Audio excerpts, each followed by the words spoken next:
Lady, Mrs. Imelda Romualdez Marcos, to Moscow for the funeral rites of the late Soviet leader Konstantin Chernenko and the reception of the new Secretary General Mikhail Gorbachev.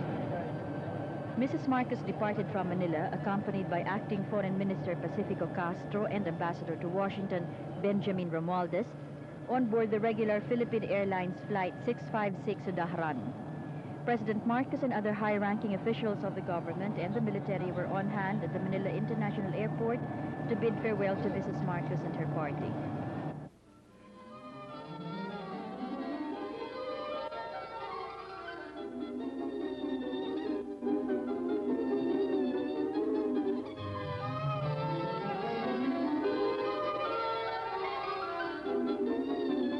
Mrs. Marcos noted that this would have been her 6th visit to the Soviet Union since the opening of diplomatic relations with that country, and the 3rd funeral services she would have attended at the Soviet capital, and this would include the burials of Brezhnev and Andropov over the past years.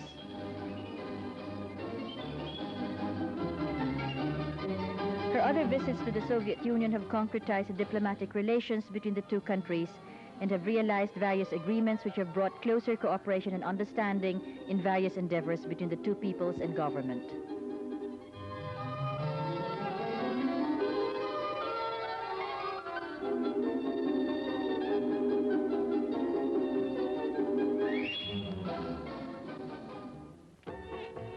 At the Dahran airport, the lateness of the mission's arrival did not deter the Saudi authorities from rendering full honors to the First Lady, who was met at the airport by General Nasser Faraj, the base commander of the Royal Kingdom's Eastern region, and other high-ranking Saudi officials who received her with utmost respect and overwhelming hospitality, highlighted by the honor guards and the red carpet rolled in her honor, as instructed specifically by the royal family.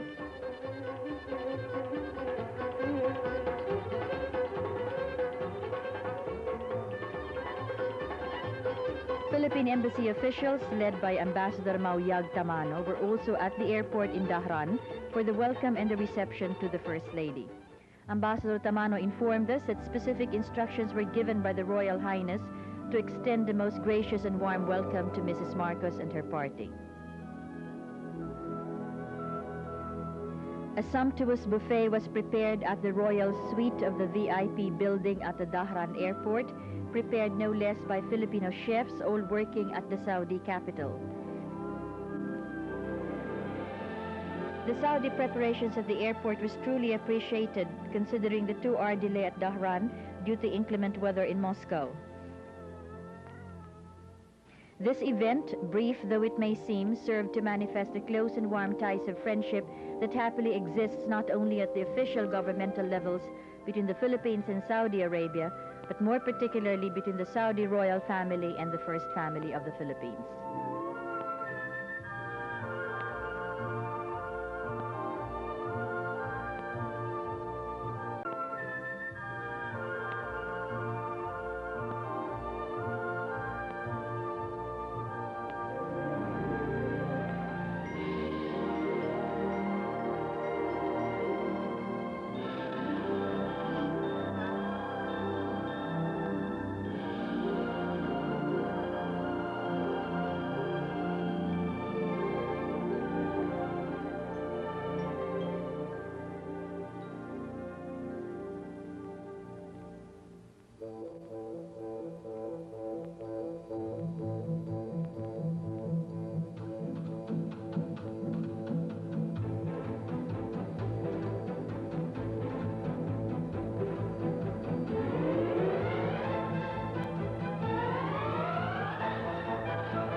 As scheduled, the special mission headed by the First Lady arrived in Moscow after 17 hours, and that included a 2-hour stopover at Dahran Airport. As a high-level mission with both ceremonial and substantive objectives, the Philippines' highest interests have been enhanced considerably by the accomplishment of that mission.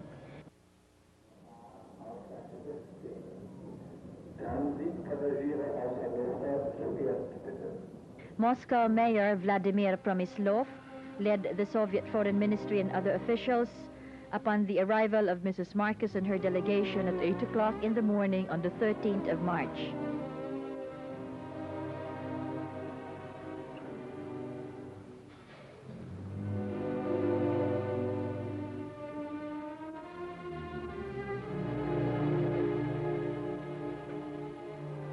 Rowena Arrieta, the First Lady's piano scholar at the Moscow Conservatory of Music, was also at the airport with a bouquet of lovely winter flowers to welcome her patroness. Despite the many other VIP arrivals, the welcome and the accommodations extended to the First Lady and her party reaffirmed the USSR's respect for the Philippines and the First Lady.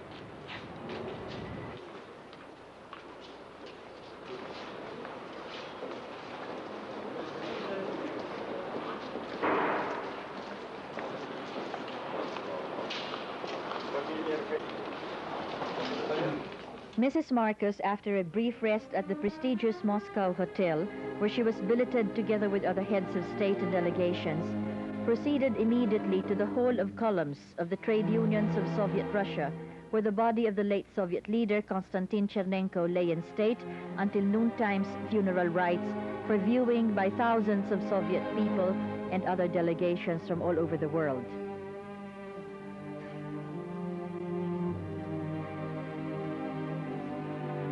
Chernenko has been described as an outstanding party leader, a statesman, a patriot and internationalist, a consistent champion of the triumph of the ideals of communism and peace.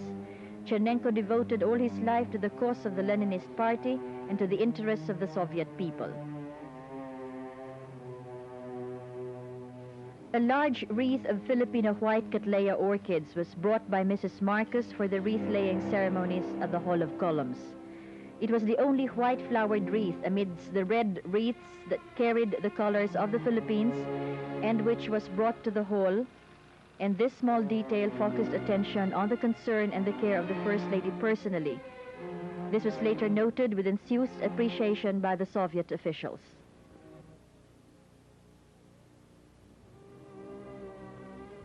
Priority positioning of the Philippine delegation was again quite obvious during this brief floral offering at the Hall of Columns. The Philippine mission was positioned ahead of other important delegations in viewing the remains of the late Chernenko, and in a warm gesture of Philippine custom, Mrs. Marcos moved off from the formal line to offer sympathies to the grieving widow and family of the late leader at the Kremlin.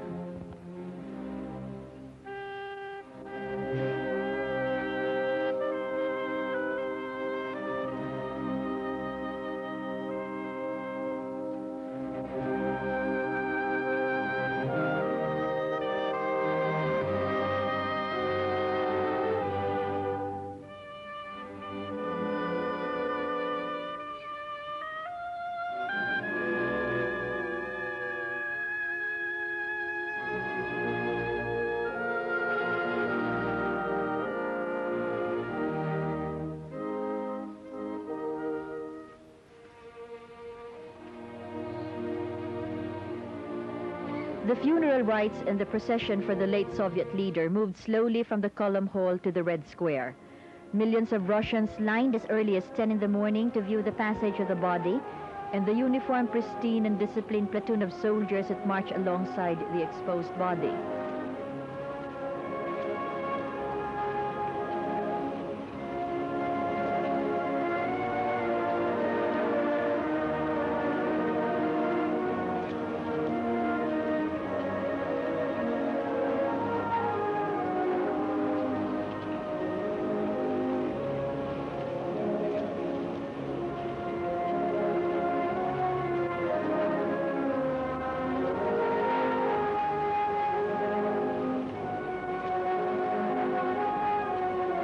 The entire affair was timed to meet the noontime sounding of the clock at the Red Square for the lowering of the body of the late Soviet leader.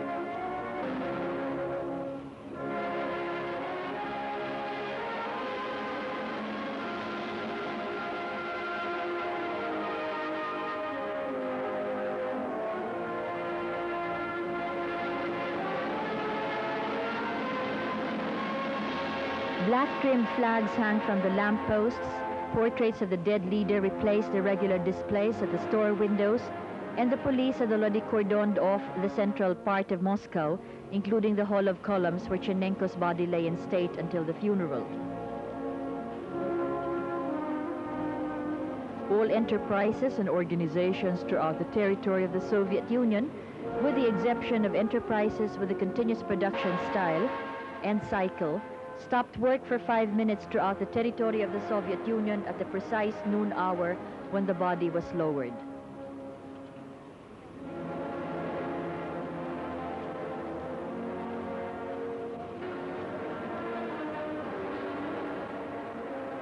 A 3-minute salute sounded by hooters echoed at factories, plants, railways, sea and river ships.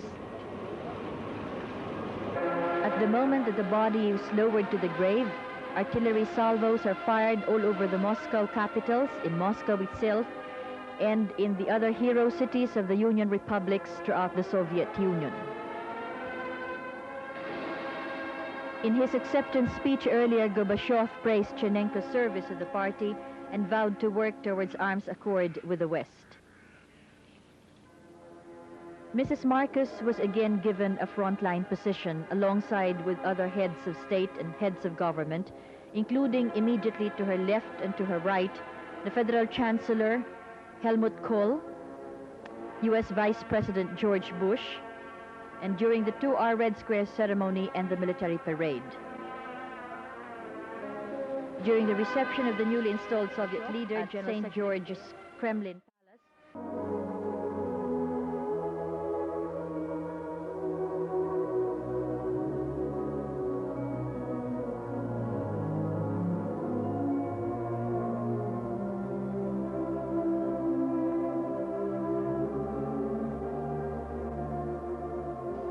above all, the early audience given by the Secretary General Gorbachev to the First Lady and her party underscores the important status of the Philippines in the overall Soviet diplomatic and strategic concerns. General Gorbachev, her affectionate brief dialogues with Premier Tikhonov, Foreign Minister Andrei Gromyko, and Vice Premier Kuznetsov proved beyond doubt the continuing close relationship the Philippines and the USSR leadership possesses.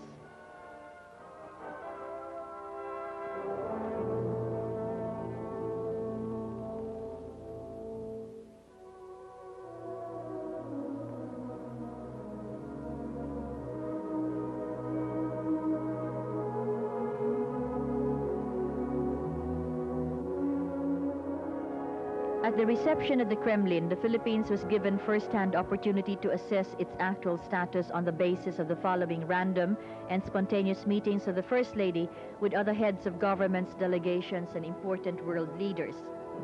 It may be stated without exaggeration that the Philippines is a respected member of the family of nations, as gathered by Acting Minister Pacifico Castro from the following unsolicited comments indicative of fraternal concern and support for the Philippines.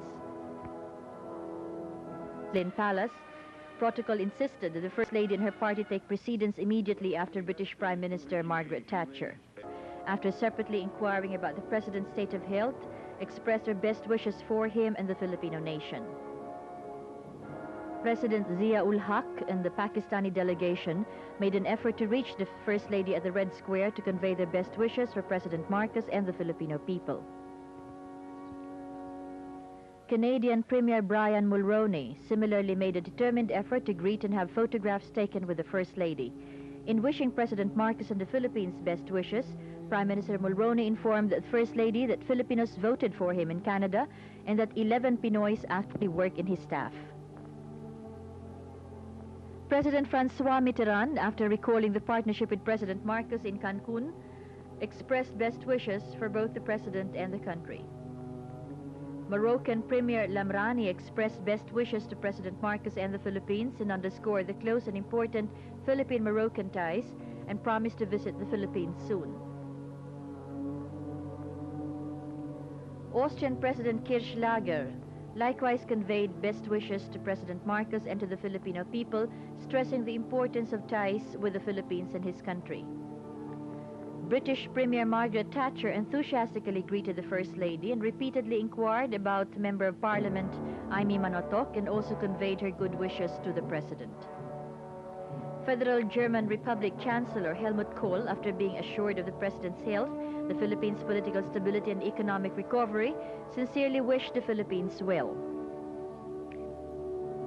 Spanish Premier Felipe Gonzalez cordially conveyed best wishes for the President and the Filipino people. Vice President George Bush and State Secretary Schultz individually and repeatedly expressed sincere wishes for the President and support for the Philippines. United Nations Secretary General Javier Perez-Ecuellar, aside from wishing President Marcos and the country well, also expressed profound regret for his failure to visit the Philippines during his recent Southeast Asian tour.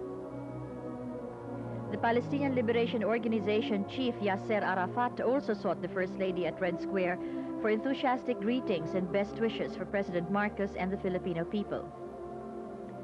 Swedish Prince Bertil also expressed best wishes for President Marcos. And other foreign ministers and envoys braved the freezing -5 temperature and the crowd to approach Mrs. Marcos and to wish her, President Marcos, and the Philippines well.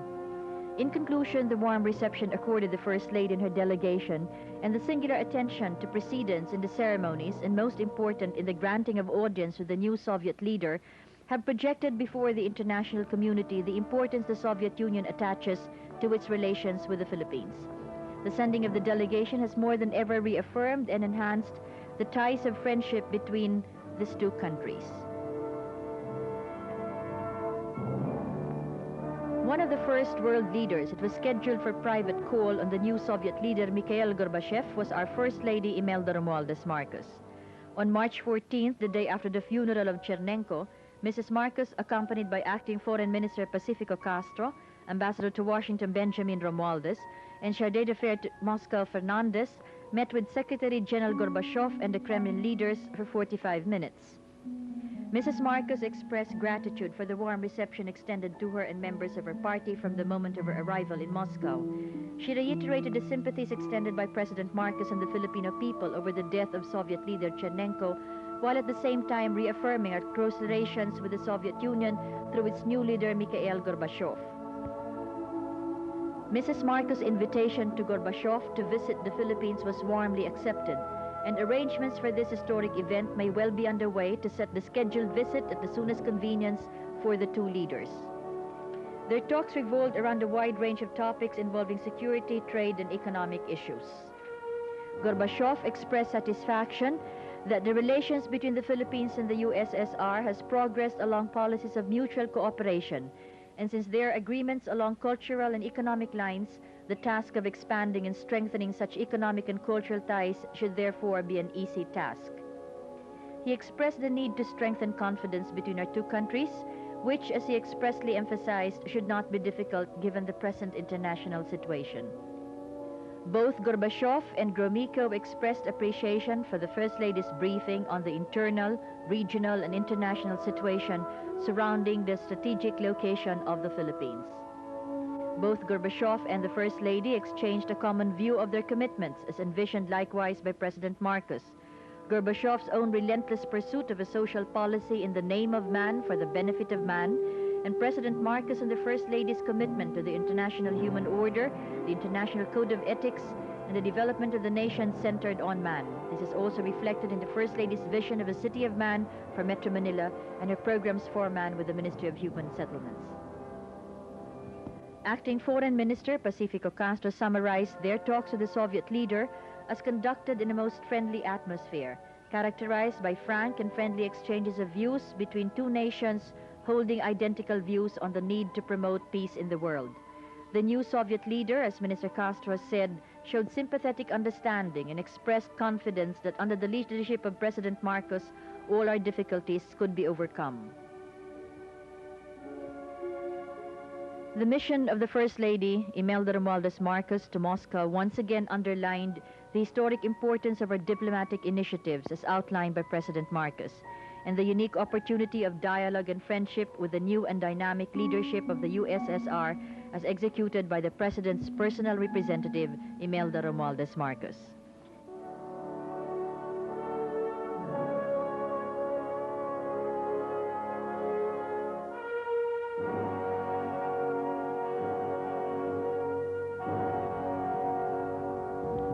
From Moscow, the capital of the Union of Soviet Socialist Republic, this is Rita Gadi Baltazar reporting.